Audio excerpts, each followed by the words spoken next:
ایک دفعہ کا ذکر ہے، امرو ملک توران کے ایک شہر کی سرحدی سرائے میں موجود تھا۔ وہ اپنے ایک ذاتی کام کے سلسلے میں توران کے ایک دور دراز شہر ملکیہ جا رہا تھا، اور اسی سفر کے سلسلے میں وہ سرائے میں رات گزارنے کے لیے ٹھہرا ہوا تھا۔ چونکہ وہ مسلسل سفر کر کے تھکا ہوا تھا، اس لیے کمرہ بند کر کے وہ چارپائی پر سویا ہی تھا کہ اچانک دروازے پر زور سے دستک ہونے لگی۔ امرو نے چونک کر پوچھا، کون ہے؟ اس نے اونچی آواز میں کہا، شاہی پیادے۔ باہر سے ایک پٹکتی ہوئی آواز آئی۔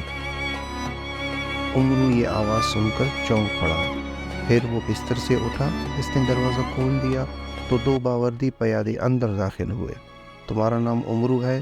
ان میں سے ایک پیادے نے بڑے کرخ لہجے میں پوچھا۔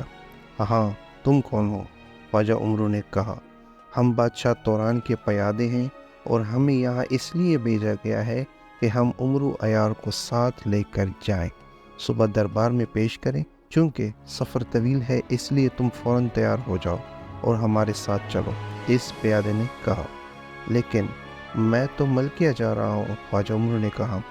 اگر تم اپنی رضامندی سے نہیں جاؤ گے تو ہم تمہیں بے ہوش کر کے اٹھا کر لے جائیں گے، کیونکہ ہم نے تو بہرحال شاہی فرمان کی ہی تکمیل کرنی ہے، اس پیادے نے سخت لہجے میں کہا۔ لیکن کیا ہوا ہے؟ کوئی خاص بات ہو گئی ہے؟ امرو نے کہا۔ اسے دراصل غصہ آ رہا تھا کہ اس کا کام رک جائے گا، اور بادشاہ نے ظاہر ہے صرف دعوت کر کے اور تعریف کر کے واپس بھیج دینا تھا۔ بادشاہ کی اکلوتی بیٹی جہاں آرا کو ایک جادوگر اٹھا کر لے گیا ہے، اور کسی کو اس بارے میں علم نہیں ہو رہا۔ بادشاہ کو اطلاع ملی ہے کہ تم یہاں موجود ہو، تو انہوں نے ہمیں بھیج کر تمہیں بلوایا ہے۔ ان کی آنکھوں میں بے اختیار چمک ابھر آئی، کیونکہ اب اسے بھاری انعام ملنے کی امید پیدا ہو گئی تھی۔ ٹھیک ہے، تم باہر رکو، میں لباس بدل لوں، پھر تمہارے ساتھ چلتا ہوں، امرو نے اس بار خوش ہوتے ہوئے کہا۔ اسے لالچ میں اپنا ذاتی کام بھی بھول گیا تھا۔ پیادوں کے باہر جانے کے بعد اس نے جلدی جلدی لباس بدلا اور اپنی زنبیل گلے میں ڈال کر وہ کمرے سے باہر آ گیا۔ شاہی پیادوں نے سرائے کے مالک کو پہلے ہی سے اس کے بارے میں بتا دیا تھا، اس لیے سرائے کا مالک باہر شاہی پیادوں کے ساتھ ہی موجود تھا۔ اس نے بھی خواجہ امرو کی تعریف کی، اور پھر خواجہ امرو ان پیادوں کے ساتھ گھوڑے پر سوار ہو کر ملک توران کے بڑے شہر کارسیہ روانہ ہو گیا۔ سارے راستے گھوڑے کی پیٹھ پر سفر کرنے سے خواجہ امرو بے حد تھک گیا تھا، لیکن شاہی پیادے اسے ساتھ لیے مسلسل چلتے جا رہے۔ بہرحال صبح ہوتے ہی وہ شاہی محل میں پہنچ گیا، جہاں پہلے خواجہ امرو نے غسل کیا، لباس بدلا، پھر شاہی مہمان خانے میں ناشتہ کر کے وہ بادشاہ سے ملاقات کے لیے تیار ہو گیا۔ لیکن اس سے پہلے اس نے شاہی مہمان خانے میں اپنا کمرہ بند کر کے زنبیل میں سے بولنے والے گڑیا کو نکالا۔ اس کے سر پر انگوٹھی رکھ کر دبایا تو گڑیا کی آنکھیں زندہ انسانوں جیسی ہو گئی۔